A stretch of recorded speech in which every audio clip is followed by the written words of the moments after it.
ॐ ज्ञानतिमिरन्धस्य ज्ञानाञ्जनशलाकया चक्षुरुन्मिलितं येन तस्मै श्रीगुरवे नमः। जय श्रीकृष्ण चैतन्य प्रभु नित्यानंद श्री अद्वैत गदाधर श्रीवासादि गौर भक्तवृंद। हरे कृष्णा कृष्ण कृष्ण हरे हरे, हरे राम राम राम हरे हरे। हरे कृष्णा। श्रीमद् भगवद गीता अध्याय 16 श्लोक 9। एताम दृष्टिम अवष्टभ्य नष्ट आत्मानो अल्पबुद्धयः प्रभवन्ति उग्र कर्माणः क्षय्याय जगतो अहिता। इस आसुर दर्शन अथवा सिद्धांत का आश्रय कर आत्म तत्वहीन, देह आत्म अभिमानी, हिंसा आदि कर्म परायण असुर गण जगत के ध्वंस के लिए जन्म लेते हैं। तो जैसा आप जानते हैं कि पिछले कुछ श्लोकों से भगवान श्री कृष्ण आसुरिक स्वभाव के व्यक्तियों का वर्णन कर रहे हैं। पुनः इस बात को समझेंगे कि आसुरिक स्वभाव वाला व्यक्ति कौन है। वह नहीं जिसके लंबे लंबे दांत हैं, जिसके पैने नाखून हैं या जिसके सिर पे सींग लगे हैं। ये तो मूवीज में दिखाया जाता है या कॉमिक बुक्स में ऐसा होता है। वास्तव में जिसका स्वभाव आसुरिक है वही असुर है। और आसुरिक स्वभाव क्या है कि परम भगवान की सत्ता को नहीं मानना। यह नहीं मानना कि कोई परम शक्ति है और अपने को ही अपने भाग्य का कर्ता धर्ता समझना और केवल अपनी इंद्रियों के संभोग के लिए ही सारी क्रियाएं करना। शास्त्रों को नहीं मानना, उसके नियमों का पालन नहीं करना और अपने ही नियम बना करके अपने जीवन को जीना। तो ऐसे लोग जो होते हैं वे ना तो केवल अपना नुकसान करते हैं परंतु साथ ही साथ जगत का भी विनाश करते हैं। और यही भगवान श्री कृष्ण इस श्लोक और अगले 10 श्लोकों में भी समझाएंगे। यहाँ पे श्री कृष्ण कहते हैं अल्प बुद्धयः, कि ऐसे व्यक्ति बहुत छोटी बुद्धि वाले होते हैं, अल्प ज्ञान वाले होते हैं। अब यह कहने का उनका क्या तात्पर्य है?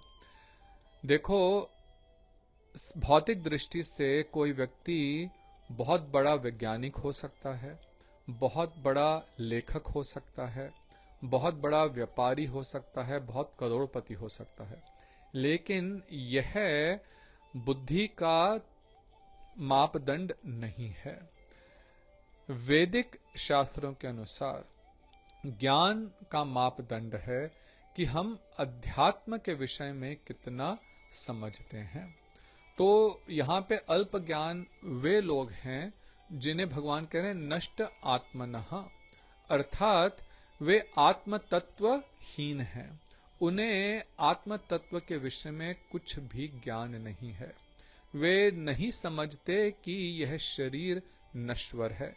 देखते हुए सुनते हुए भी इस बात को ना तो समझते हैं, ना ही मानते हैं और ना ही अपने जीवन में इसको लागू करते हैं कि यह शरीर जो है नश्वर है। और वास्तव में हमारा जो परिचय है वह यह है कि हम जीवात्मा हैं। तो अपने को केवल यह देह समझने के कारण वे इस देह के संभोग के लिए ही सारी क्रियाएं करते हैं। देह और दैहिक इंद्रियों की तृप्ति के लिए नाना प्रकार के भौतिक पदार्थों का संचय करते हैं और उसके लिए बहुत धन एकत्रित करते हैं। और वो धन कमाने के लिए, इंद्रिय संभोग के लिए, यदि उन्हें दूसरों को कष्ट भी देना पड़े और प्रकृति का भी ध्वंस करना पड़े तो इसमें वे कदाचित भी नहीं हिचकिचाते। और यह हम लोग आजकल देख ही रहे हैं कि कितनी हिंसा हो रही है, कितना प्रकृति को नुकसान पहुंचाया जा रहा है। इतना नुकसान पहुंचा रहे हैं कि ऐसा अब लगता है, और लगता तो क्या है, वास्तव में आजकल तो कई वैज्ञानिक भी कह रहे हैं कि हम ऐसे पॉइंट तक पहुंच गए हैं जिसे कहते हैं पॉइंट ऑफ नो रिटर्न, कि अब यहां से वापस मुड़ना बहुत ही कठिन है। सब जगह तापमान बढ़ रहा है, कहीं पे बहुत अधिक बाढ़ आ रही है तो कहीं पे सालों से सूखा पड़ा हुआ है, प्रदूषण बढ़ता जा रहा है, नई नई प्रकार की बीमारियां फैल रही हैं, कितने प्रकार के जीव जंतु पूर्ण रूपेण नष्ट हो गए हैं। तो इस प्रकार से सर्वत्र ही प्रकृति का हनन हो रहा है, और इसका केवल और केवल एक मात्र कारण है, और वह क्या है?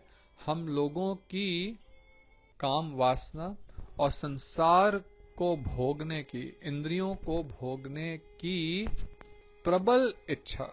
इतनी प्रबल इच्छा कि हम इस बात को बिल्कुल अनदेखा कर देते हैं कि हमारे किए कार्यों से कितना जगत का अहित हो रहा है। देखो, पशु और वास्तव में मनुष्य में क्या अंतर है? पशु केवल उसी क्षण के विषय में सोचता है, लेकिन मनुष्य को विवेक बुद्धि होनी चाहिए। उसे यह समझना चाहिए कि जो मैं काम कर रहा हूं उसका लॉन्ग टर्म इफेक्ट क्या होगा। यदि हम यह नहीं समझते हैं तो हम भी पशुवत ही हैं, और आजकल अधिकतर इसी प्रकार के कार्यों में लोग संलग्न हैं, और उस कारण से यहाँ पे भगवान कह रहे हैं कि वे हिंसा आदि कर्म परायण हैं, और जगत के ध्वंस के लिए ही, जगत के नाश के लिए ही ऐसे लोगों का जन्म होता है। श्री गुरुदेव टीका में लिखते हैं कि आत्मज्ञान रहित आसुरी श्रेणी के लोग मानव सभ्यता के विकास के नाम पर नाना प्रकार के नए नए आविष्कार करते हैं। तो आजकल देखो, सब जगह ही इसी चीज का प्रचलन है कि नई नई चीजों का आविष्कार करो, और आविष्कार किस लिए? कि हम और अधिक से अधिक संभोग कर सकें, और अधिक से अधिक जो हमारा जीवन है वो सुखमय हो जाए। प्रयोजन तात्पर्य तो यह है, लेकिन वास्तव में सुखमय नहीं अपितु और दुखमय ही होता है। एक प्रकार से यदि हम देखें तो कुछ आविष्कारों का अवश्य लाभ है। जैसे इंडस्ट्रियल रेवोल्यूशन के बाद कई मशीनें बनाई गई, मशीनों से कई अच्छे काम भी हुए। इस बात को हम मानते हैं कि इन चीजों का अवश्य कुछ लाभ हुआ है, परंतु साथ ही साथ बहुत हानि भी हुई है। प्रदूषण बढ़ रहा है। इन सब चीजों को बनाने के लिए प्रकृति के कई चीजों को हम डिस्ट्रॉय कर रहे हैं। आजकल सब जगह आर्टिफिशियल इंटेलिजेंस का बोलबाला है। हो सकता है इसका कुछ लाभ हो, लेकिन आप इसको लिख करके रख लीजिए कि अंततः इससे संसार में प्रॉब्लम्स ही बढ़ेंगी। क्यों? क्योंकि यह कुछ मानव की प्रकृति है, विशेष करके जब हम भगवान को नहीं मानते और वैदिक नियमों का पालन नहीं करते, तो भले हम किसी अच्छे तात्पर्य से किसी चीज का आविष्कार करें, परंतु अंततः बुरे लोगों के हाथ में पड़ने से उसका हानिकारक प्रभाव होगा। और हम देख रहे हैं आजकल आर्टिफिशियल इंटेलिजेंस के कारण भी कितने गलत कार्य हो रहे हैं। तो ऐसी कई कई चीजों का आविष्कार कर रहे हैं आसुरिक स्वभाव वाले लोग। श्री गुरुदेव लिखते हैं कि कम से कम समय में अधिक से अधिक प्राणियों का वध करने के लिए आयुधों और यंत्रों का आविष्कार हो रहा है, जिनके द्वारा दूर दूर के महाद्वीपों के लोगों का संहार किया जा सके। तो देखो, पहले जब युद्ध होते थे तो युद्ध में दोनों तरफ की सेनाएं युद्ध भूमि में आमने सामने खड़े होते करके तलवार से, तीर आदि से युद्ध करती थी, और उसमें केवल वही सैनिक जो युद्ध भूमि में होते थे मारे जाते थे। लेकिन जो बाकी की प्रजा थी, यह युद्ध का नियम था कि जो स्त्रियां हैं, जो बच्चे हैं, जो वृद्ध हैं और वे पुरुष जो युद्ध भूमि में नहीं आए हैं, उनको नहीं मारा जाता था। युद्ध भूमि में जिसकी जीत हुई, यदि शत्रु की जीत हुई तो वो आकर के उस राज्य का शासक बन जाता था। हाँ, ऐसा अवश्य है कि कई बहुत क्रूर राजा लोग थे जो आकर के फिर प्रजा को भी त्रस्त करते थे, लेकिन आजकल तो कोई भी युद्ध होता है क्योंकि ऐसे वेपन्स का इस्तेमाल होता है जो दूर से ही, है ना, मिसाइल्स दागे जाते हैं। और अधिकतर लोग जो मरते हैं वो सोल्जर्स, योद्धा नहीं होते, क्योंकि युद्ध भूमि में तो आमने सामने खड़े होकर लड़ नहीं रहे, दूर दूर से ये मिसाइल्स फेंक रहे हैं। तो जो इनोसेंट लोग हैं, जो सिविलियंस हैं, जो प्रजा के लोग हैं, बच्चे, स्त्रियां, वृद्ध लोग, ये लोग मारे जाते हैं, उनका संहार होता है। ऐसे आविष्कारों के ऊपर उन्हें गर्व है। इन अस्त्रों के कारण किसी भी क्षण संसार का विनाश हो सकता है। तो देखो आजकल जो न्यूक्लियर वेपन्स बनाए जा रहे हैं, ये इतने हानिकारक हैं, विनाशकारी हैं कि एक न्यूक्लियर वेपन से हजारों लाखों लोग मर सकते हैं। और केवल वही लोग नहीं, उसके बाद भी कई जनरेशन्स तक जो बच्चे उस जगह पर पैदा होंगे, उनके अंदर कई प्रकार की डिसेबिलिटीज होंगी। और आज हमारे पास इतने न्यूक्लियर वेपन्स हैं कि एक नहीं परंतु कई पृथ्वियों को पूर्ण रूपेण से नष्ट किया जा सकता है। अब सोचिए इसमें कहां बुद्धिमता है। पहले तो इन न्यूक्लियर वेपन्स को बनाने के लिए करोड़ों करोड़ों अरबों का खर्च होता है, फिर उनको मेंटेन करने के लिए, उनको अपग्रेड करने के लिए कितना धन व्यय किया जाता है, और यदि इसका इस्तेमाल हो जाए तो फिर कितना विनाश है। और उसको दोबारा से उस जगह को जो विनाश होगी उसको बनाने के लिए फिर करोड़ों अरबों की धनराशि की आवश्यकता होगी। तो यही सब धन जो है वो जनता के लाभ के लिए, उनके लिए यदि प्रयोग किया जाए तो सारी दुनिया से भूखमरी मर जाए, कोई व्यक्ति बिना वस्त्र, बिना घर, बिना खाने के ना हो। जगत में इस सब की कमी नहीं है। कमी है तो हम लोगों के अंदर बुद्धिमता की, वास्तविक विवेक की। धन का जहां प्रयोग होना चाहिए वहां ना प्रयोग होकर के ऐसे विनाशकारी कार्यों में प्रयोग होता है। आज भी देखिए कई देश हैं जहां पे बजट पास किए जाते हैं, जहां पे गरीबों के लिए जो स्कीम्स होती हैं वहां से तो धन कट कर दिया जाता है, कम कर दिया जाता है, और इस प्रकार के वेपन्स को बनाने में और धन लगा दिया जाता है। तो श्री गुरुदेव लिखते हैं कि ईश्वर और वेदों में विश्वास ना होने के कारण ही आसुर समाज संसार को ध्वंस करने का कार्य कर रहा है, संसार की शांति तथा सुख के लिए नहीं। श्री भक्तिवेदांत स्वामी महाराज प्रभुपाद जी भी टीका में लिखते हैं कि ईश्वर की धारणा से शून्य विषय समझते हैं कि वे उन्नति कर रहे हैं, परंतु भगवत गीता के मत में तो वे बुद्धिहीन और विचार शून्य ही हैं। वे इस प्राकृत जगत को अधिक से अधिक भोगना चाहते हैं, अतः इंद्रिय तृप्ति के लिए कुछ न कुछ नया आविष्कार करने में ही लगे रहते हैं, है ना। जैसे अभी हम लोग चर्चा कर रहे थे कि जो भी आविष्कार किए जाते हैं वे वास्तव में इंद्रिय तृप्ति के लिए ही किए जाते हैं, इस नश्वर शरीर के संभोग के लिए ही किए जाते हैं। आज समाज में ऐसे आविष्कारों को उन्नति सूचक माना जाता है, पर यदि ध्यान से देखें कि हम वास्तव में उन्नति कर रहे हैं, यदि उन्नति कर रहे होते तो लोग और अधिक अधिक प्रसन्नचित होते, परंतु विपरीत हो रहा है। लोग और अधिक डिप्रेस्ड हो रहे हैं, स्ट्रेस लेवल लोगों का बढ़ रहा है, सुसाइड रेट युवकों में बढ़ रहा है। तो यह उन्नति का सूचक कहां से है? तो श्री प्रभुपाद लिखते हैं कि इसका परिणाम यह है कि लोगों में हिंसा और क्रूरता बढ़ रही है। पशुओं से क्रूरता की तो बात ही क्या, वे तो आपस में भी व्यवहार करना नहीं जानते। मनुष्य मनुष्य से क्रूरता करता है, एक दूसरे को ही मारते हैं।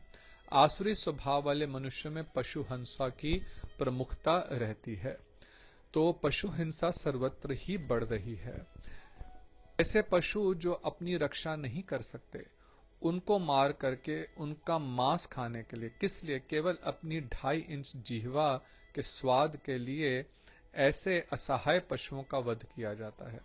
और उस वध को करने से, उस मांस खाने से प्रकृति का भी कितना नाश हो रहा है। आज तो यूनाइटेड नेशंस भी कहता है कि 1/3 जो क्लाइमेट पे इम्पैक्ट है, जो ग्लोबल वार्मिंग हो रही है, उसका एक मुख्य कारण है मांस खाना। क्योंकि गाय आदि के चारे के लिए हर रोज कितने कितने एकड़ हेक्टेयर जंगलों को साफ करके वहां पे उनको खाने के लिए घास उगाई जा रही है, और कितना जल इसमें इस्तेमाल होता है। तो वास्तव में यदि लोग मीट खाना बंद कर दें अथवा बहुत कम कर दें, तो उससे ग्लोबल वार्मिंग पे बहुत इफेक्ट पड़ेगा। यह जो हम प्रॉब्लम्स देख रहे हैं काफी कम हो जाएंगी। तो श्री प्रभुपाद लिखते हैं कि ऐसे नर पशु, अर्थात जो नर के रूप में पशु हैं, वास्तव में संसार के शत्रु हैं। क्योंकि अपने उग्र कर्मों की श्रृंखला में वे एक दिन ऐसा आविष्कार कर लेंगे जिससे सबका नाश हो जाएगा। प्रकारांतर में यहां अणुबमों के निर्माण की पूर्व सूचना है, जिनका आज संपूर्ण विश्व को बड़ा गर्व है। किसी भी क्षण भीषण युद्ध छिड़ सकता है।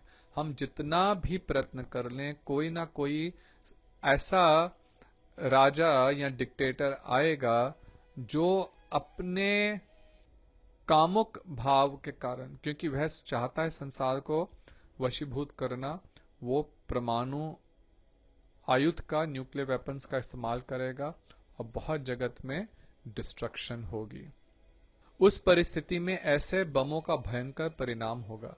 जैसे श्लोक में स्पष्ट है, ऐसे अस्त्रों को केवल जगत के नाश के लिए बनाया जाता है। मानव समाज द्वारा इस प्रकार के अस्त्रों के आविष्कार का एकमात्र कारण नास्तिकता है।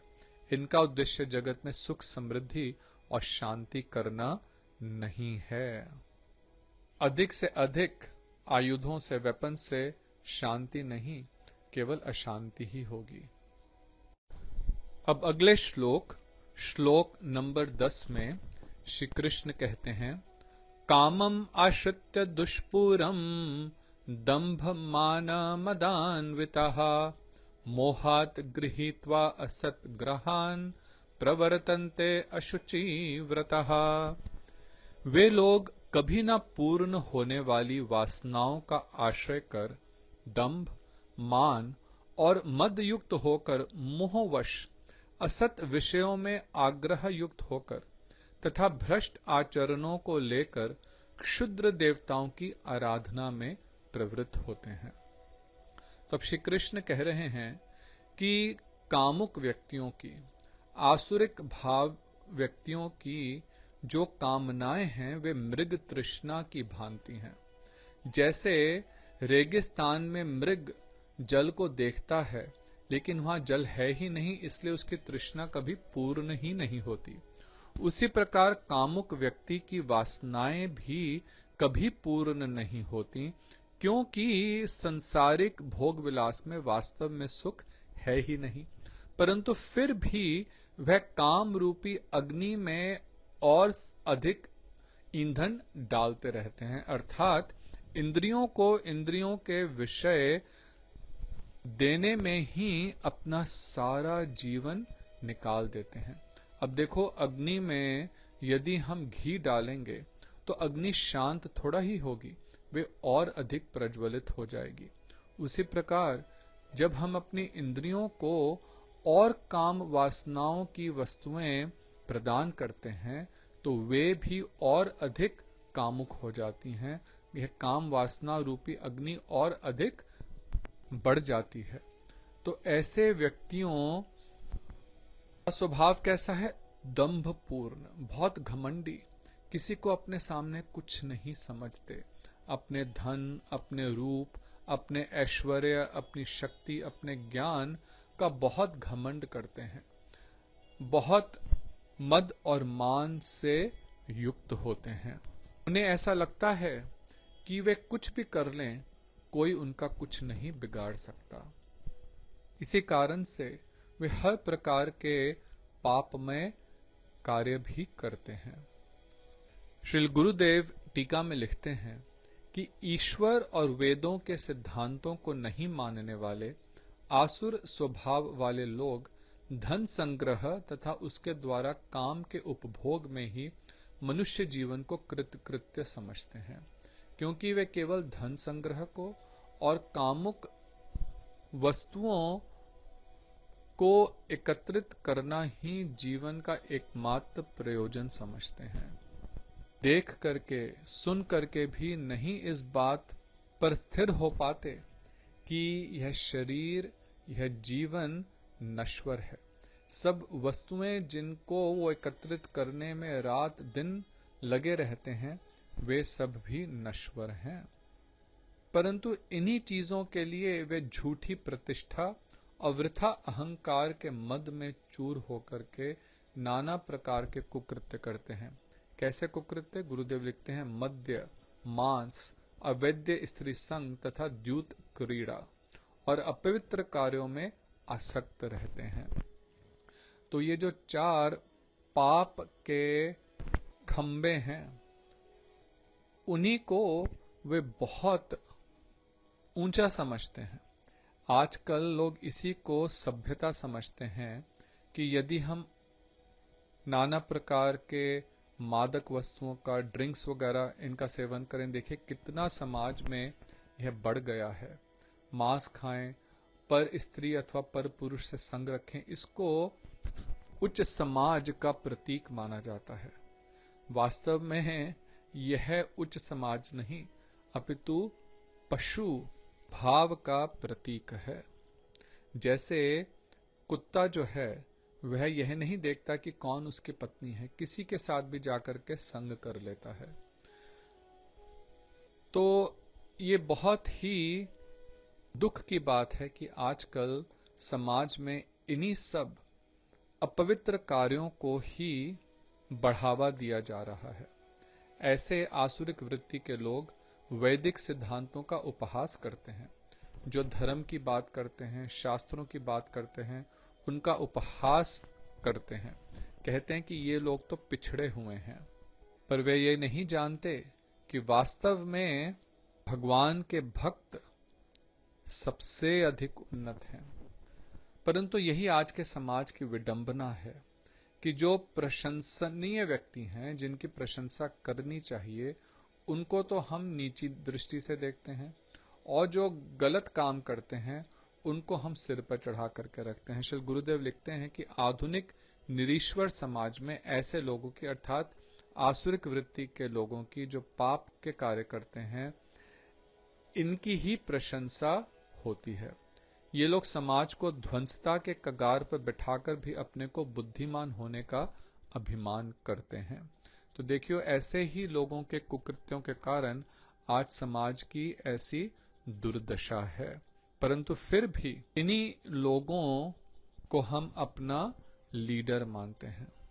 इस विषय में हमें सोचना चाहिए, विचार करना चाहिए। श्री भक्तिवेदांत स्वामी महाराज जी भी टीका में लिखते हैं कि जो आसुरी स्वभाव के व्यक्ति हैं, वे क्षण भंगुर वस्तुओं की आसक्ति में ही चिंता मग्न रहते हैं, परंतु फिर भी मोहवश वे इन्हीं क्रियाओं में लगे रहते हैं।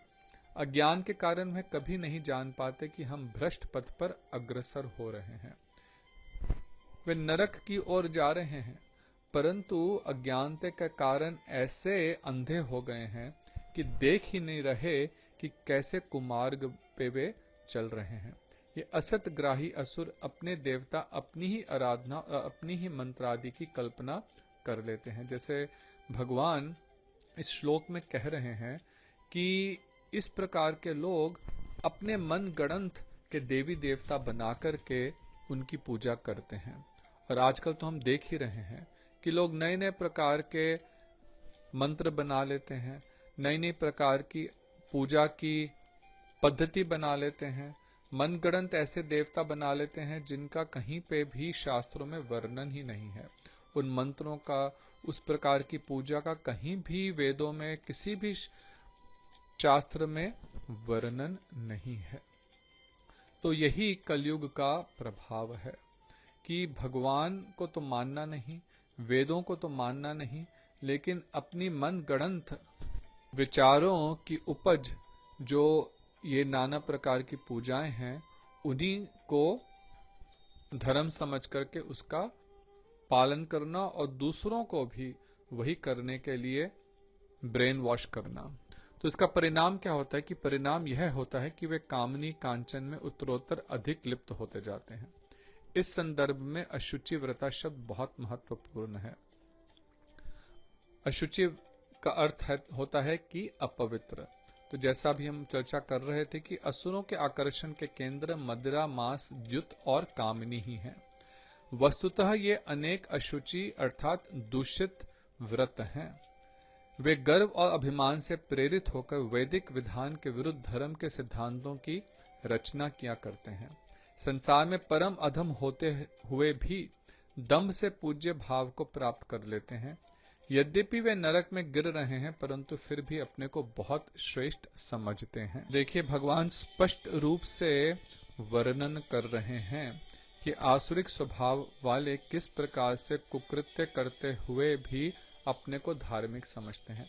इसलिए हमें यह समझना चाहिए कि वास्तव में धर्म क्या है, क्या आध्यात्मिक मार्ग है जो शास्त्रों में वर्णन है, जो भगवान स्वयं गीता भागवत में बता रहे हैं। इसको समझें, इसका पालन करें और वैदिक धर्मों की प्रति नहीं जाएं।